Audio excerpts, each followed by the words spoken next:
मासूमियत भरे पुराने दौर में अलमारियों में अखबारात भी अंग्रेजी के बिछाए जाते थे कि इनमें मुकद्दस किताबों के हवाले नहीं होते।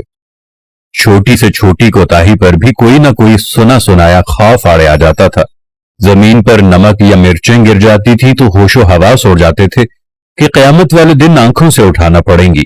गदागरों को पूरा मोहल्ला जानता था और घरों में उनके लिए खुसूसी तौर पर खुले पैसे रखे जाते थे। मोहल्ले का डॉक्टर एक ही सिरिंज से एक दिन में 50 मरीजों को टीके लगाता था, लेकिन मजाल है किसी को कोई इन्फेक्शन हो जाए।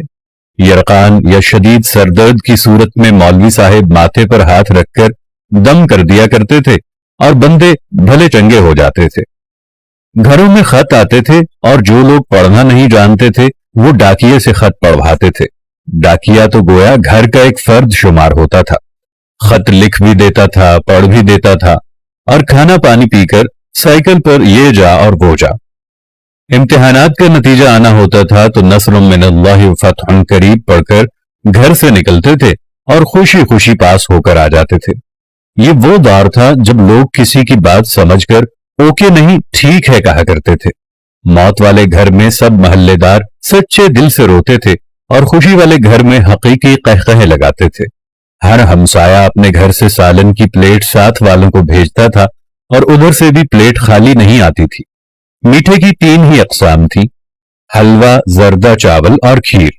आइसक्रीम दुकानों से नहीं, लकड़ी की बनी रेड़ी से मिलती थी जो म्यूजिक नहीं बजाती थी। गली गली में साइकिल के मैकेनिक मौजूद थे। जहां कोई ना कोई महल्लेदार कमीज का कोना मुंह में दबाए पंप से साइकिल में हवा भरता नजर आता था। न्याज बढ़ती थी तो सबसे पहला हक बच्चों का होता था। दूध के पैकेट और दुकानें तो बहुत बाद में वजूद में आई।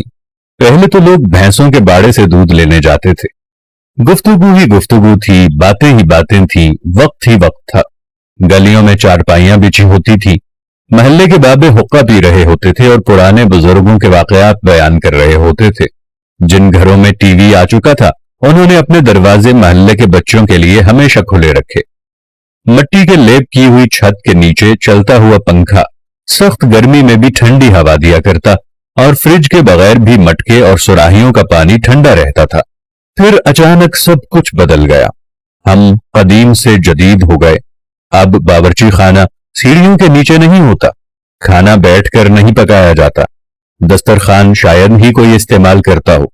मंजन से टूथपेस्ट तक के सफर में हमने हर चीज बेहतर से बेहतर कर ली, लेकिन पता नहीं क्यों इस कदर सहूलतों के बावजूद हमें घर में एक ऐसा डब्बा जरूर रखना पड़ता है जिसमें डिप्रेशन, सरदर्द, ब्लड प्रेशर, नींद और विटामिन्स की गोलियां हर रोज मौजूद होती हैं।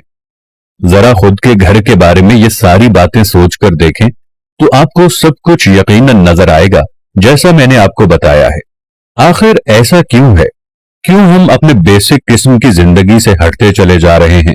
मैं आज भी आप लोगों से कह रहा हूं, आप साथ वालों के दुख दर्द बांटना शुरू कर दो।